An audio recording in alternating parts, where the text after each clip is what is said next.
This is the Good Neighbor Podcast, the place where local businesses and neighbors come together. Here's your host, Jim Schaller. Welcome, good neighbors, to episode number 24, the Good Neighbor Podcast Estero. Today we have good neighbors Vic and Ana from Hopsized Brewing Company. Hey, both of you, I'd love to welcome you to the show today. Thank you, Cabo. It's great to be here. Yeah, great to have you guys, and excited to learn a little bit more about what you guys do over there at Hopsized. So why don't you just go ahead and jump in and share a little bit of what you guys do there. Yeah, so first and foremost, we love what you got going on here, Cabo. This is great for the community for a number of reasons, but we can cover those at a different time. But so Hopsized Brewing is essentially something that we created with the forefront of this needs to be a third space for the community. Everyone knows first space is home, second space is work, and then third space, we wanted our brewery in the surrounding area between Naples, Bonita Springs, Estero, and Fort Myers to be that one-stop shop where after a long day's work, you come, you walk through that door, you leave all the nonsense that life naturally brings to us. You leave that out the front door and you sit down next to like-minded individuals and you just enjoy amazing craft beer. So we're passionate about that, and that's always been the forefront mission that we always had when we first sat down and talked about what do we want this place to be essentially. So it's just not a venue that you walk in. There's a purpose behind the way it's designed, structured, how we operate, and everything else, all the way down to every single beer we've made. So that is great, because I grew up in the Midwest. I'm from Wisconsin originally, and obviously the beer industry is very big up in Wisconsin. Yes. And I always go back to the beer gardens, and they're starting to bring them back up there in Wisconsin. It was always kind of like where families gathered, people got together. Exactly. You got it. Yeah. It was about the community, and I love that you guys are doing that. So how did you guys get involved in the beer industry to start with? That's kind of an interesting, I would say industry to jump into, but not a lot of people do so. No, I hear you. I've been a craft brew nerd and lover for, better part of a decade now. But with my career, there was a lot of promotions or what have you, and it kind of left me in a position where I was around a little bit more inside of the house. So with that free time, I guess it kind of annoyed my wife, and she offered one day, "Hey, I'm not used to having you around so much. So why don't you pick up a hobby?" And we went down the list, and we thought golf and this, and I said, no, no, no. So lastly, she says, "Well, hey, you love drinking craft beer. Why don't you learn to make it?" So it was like a light bulb just lit up in my head, and I said, "Bingo!" And from there, I took about 3 months or so just reading all the recommended books and watching videos online and just reading and reading and reading until I finally said 3 months later, I said, "Okay, I'm ready to make our first 2 beers." And we did that. And that was interesting because they sucked. But it was just a kind of a platform to put me into that space where I started thinking differently, and I started being hyper analytical in terms of how a beer should be made, the process, learning how to dial in my system, learning how to dial in my recipes. And then I jumped right into an advanced position where I said, I got to learn how to make water from the start. So as we already know, the vast majority of of beer process is water. So I took the time to learn how to create water profiles for every style of beer we make. So with that, our beer started getting a little bit better. And 2 months into me brewing, she puts us in the competition, and we ended up getting second place, which for Wow. first go around was not bad. And then a month later, she puts me into another competition, which I was not aware of, and we took Surprise. first place for all 7 beers. So at that point, Wow. she said, "We got something going here." But it took her about a year and 8 months after that for me to finally say, yes, we're going to open up a brick and mortar. And yeah, it's been That's fun ever since. It is. And it's, like you said, the recipes, it is a science. It isn't just throwing a couple of ingredients together. There are certain ways you need to do things and certain ingredients you need to put in there to get the results that you want that are drinkable, as you Absolutely. might say. And Absolutely. Very important. yeah. And it's interesting. I went to school for art. But then I moved down to Florida here, and I got into the beer business. I sold beer for a long time, so I was on the other side of the beer industry. Oh, nice. Okay. Yeah, but I never had the itch to brew it. Now, if we're talking tequila, maybe I'll go to Mexico and I'll be a distiller. But Love it. Love it.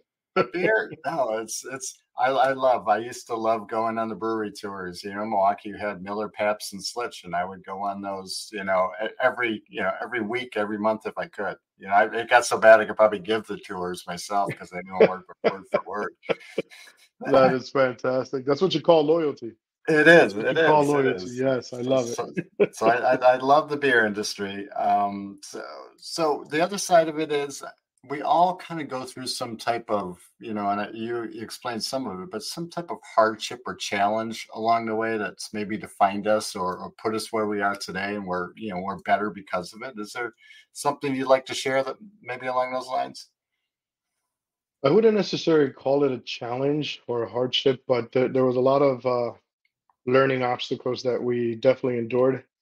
We walked into this without a lot of guidance, and it's not because the community wasn't supportive or anything. It's just there still to this day isn't a lot of breweries around the area that we live at. So, unfortunately, we were faced with having to deal with this, how to build a brewery from the ground up and how to scale our recipes and everything else, create partnerships with yeast companies and partnerships with the different hops companies, et cetera. So we were faced to do this on our own, but it was humbling from beginning to end. Um, I think one of the biggest misconception that was kind of laid onto us was that, to get your TTB notice, which is the initial license that allows you to even move forward with building out a brewery and everything else, um, we were told that it would take, north of 6 to 9 months or what have you. Um, as a physician myself, I'm OCD, so I'm very organized. And I recall just getting the paperwork together and just submitting everything to the finest of details, everything that they asked of me, and I submitted it once, and we ended up getting our TTB notice within 14 days. So Wow. it's yeah, and they told us, oh, you submitted everything appropriately. There was no reason to send back a deficiency letter or what have you, which is some of the obstacles that a lot of people may run into because they're not familiar with the process or anything. But I was methodical in the way that I wrote out our application and sent, copies of blueprints and everything they requested, but down to the final T. So, but That's it's it. been a humbling experience and it's been fun. And one of the things that we gained from it was the ability to now help out, patrons that are interested in brewing, and we're helping at least one of them that, if it's okay to mention, Bonita Beach Yeah. Brewing, good Yep. friend David, carry on. Um, he's interested in opening up a brewery, and we're walking him through every possible little layer that he's going to encounter. And I feel that that's the way to do it. You have to give back to the community and give back to people that want to be a Absolutely. part of the industry. So we're thankful for that, but it was a fun journey in the inception. But now the journey changes. Now we're just kind of moving and growing, and so it flips on you. Yes. Oh, and that's great. And that's great that you give back to the community. There's a lot of people nowadays that would say, no, that's competition. I don't want to do that. But the Yep, way you got to look at it is the more people get involved in the beer industry and people are drinking and enjoying it and doing the concepts similar to what you are doing, the more you're going to attract to it. You know. absolutely, 100%. That's key. Yeah. Oh, yeah. So on the side of it, on the other side of it, are there any with going along with I'm going to say a brew pub brewery? Are there any misconceptions, people that might say, "Oh, I don't want that in my backyard," or or anything along those lines? Interestingly enough, I don't think that I can answer to that for the simple fact that there's a church literally within 257 feet from our Wow. door. And historically, for regulations and laws, you can't operate or open an alcoholic establishment within 500 feet of a school or a church or what have you. Yep. But we had reached out to Pastor Brown and we had told him, hey, this is who we are. We're a humble family and we're just wanting to create opportunities for our local community, especially in the Bonita area, and just create more businesses and support other small businesses just to help drive more tourism because we had done a lot of market research within the area and we realized that Bonita Springs was an area that needs a lot more small businesses to create more tourism. When we look at people that come down to visit us, they're driving from Fort Myers, bypassing Estero and and Bonita Springs and driving straight down to Naples. We needed to create a market where we said, hey, on your way north or south, whether you're going from Fort Myers to Naples or Naples to Fort Myers, now we're going to give you all reasons to stop, hang out with us, have a great time, get to meet us, and just increase that foot traffic for the neighboring areas and everything else. So it's been good because since we opened, we've seen an influx of over 15 different small businesses and they're thriving. So Wow. it served its purpose and we're truly excited. And I know that this is not the end of it. This is just the beginning of what Bonita Springs is about to bring out. So we're really That's excited about that. that's great. Now you're not originally from the area, but what brought you over to the Bonita Springs area? Yeah, we're from Miami. We lived in Miami our entire lives. My wife and I left to Illinois, where I did my residency training in internal medicine, and then we moved down. We were up there from 2013 to 2016. We wanted to be close enough to Miami, but not too far away. I mean, I think we outgrew Miami, or maybe Miami outgrew us, one of the two. And we wanted to settle somewhere where it was nice and quiet and calm, and not too crazy, just because we have children and everything else. Yep. But we fell in love with Fort Myers and this entire area once we came down to visit one day, and we said this is it. So we never looked back. So we love it Yeah, here, and we're wanting to expand our roots here and continue to grow different businesses. So I think that's we've been very well welcomed to the Fort Myers, Bonita Springs, Estero, Naples area. oh yeah. No, we love that you guys are here, and it's like I said, it's much needed in the community. You probably don't remember, but back in the day, it was when I first moved down here. It was Fort Myers and it was Naples, and Bonita was literally the trailer park in between Yep. the two cities. There was nothing here, and now Yep. it's nice to see it growing, and actually, like you say, and having places where people can stop and visit and not Exactly. necessarily have to go to Fort Myers or Naples to do it, which is great. So, and I love what you guys Exactly. are doing with the community, and that's important as well too. So, getting back to beer, are there favorite styles or favorite types of beers you like to brew? Sure. So I'm big into New England IPAs. I love New England IPAs. I know the very first one I had, I'll give a shout out to them, was Palm City Brewing. I had my very first New England IPA there, and I said, "Wow, this is it." But that was a conversion of me. So when I first started drinking beers, man, I was a late bloomer. I had my first beer when I was 22. Oh boy, got some catching up to do. There you Right, but it go. was a lot more West Coast IPAs, the hoppier, the better. We're talking Dogfish 120 and everything else, Yeah, Torpedo IPA from Sierra Nevada, et cetera. So, but then I found these smoother, juicier, more aromatic IPAs, and I said, "Wow, what is this?" And I fell in love with them. So we are New England IPA heavy, hence the name Hopsized. But we do fancy and flirt with a lot of the lighter options. We have a gold winning blonde ale. We have a gold winning German lager, and we also have a gold winning German pilsner as well. So we wow. do fancy with different styles of beers, and we got a lot of good reviews from the community. But I'm a hophead, so I'm always going to stay New England heavy. Right, I get it. I get it. Yes, Now, sir. I'm on the flip side of that. I'm not a too hoppy guy. I just don't like the bitterness sometimes. Yeah. But I do enjoy the lagers and the ales and the blondes. The blondes. I Yes, guess I'm a indeed. blonde guy. I get right. Definitely. Well, very good. I mean, what else would you like the community to know about you guys? Let me see. I want to say what would we want the community to know about us? We're approachable. We've purposely chosen at this very point in time in our short under 2 years because we're going to make 2 years here on November 19th.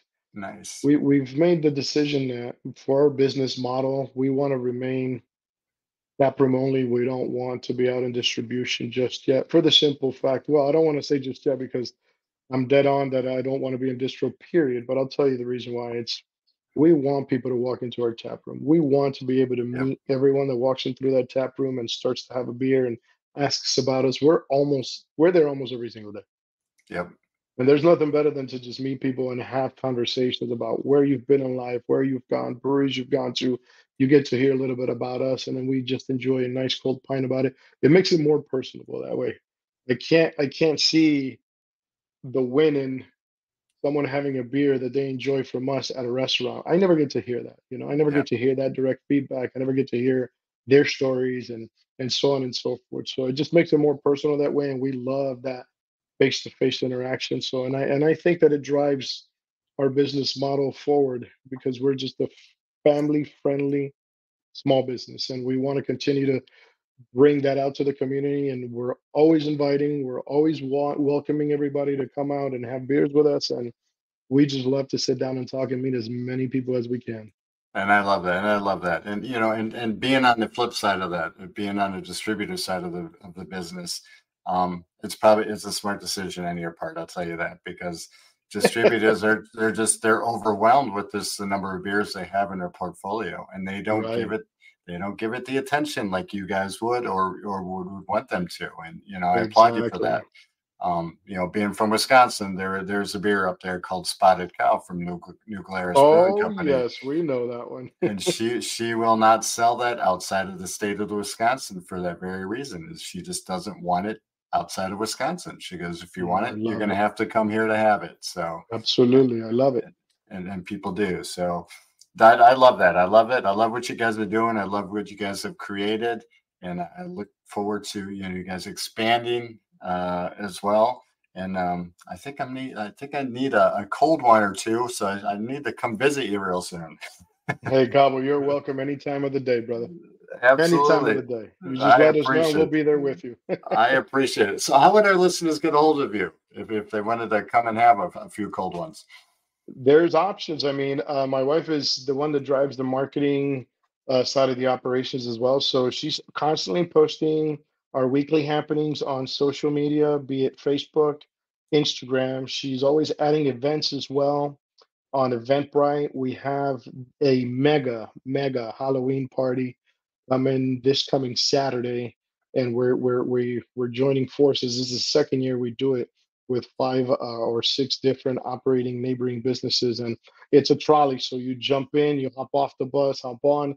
They take you Right. to all the participating areas. You're there for 30, 40 minutes, enjoying your time, drinks, on to the next one. But we can be reached on www.hopsizedbrewing.com. There's a way to reach out to us there, social media. So she's very interactive with that. So I love it. any potential online source where you can Google, she's on it, and you can reach her, and she'll guide you. There we go. Smart woman. Gotta love it. Yes, indeed. Well, hey, Vic, it's been a pleasure getting to know you guys, and we will see you soon for those ice cold beers. I look forward to it, Cabo. Thank you for having us. Thank you. Bye. Cheers. Thank you for listening to the Good Neighbor Podcast Estero.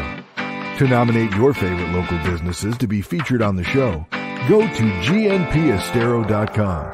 That's gnpestero.com, or call 239-296-2621.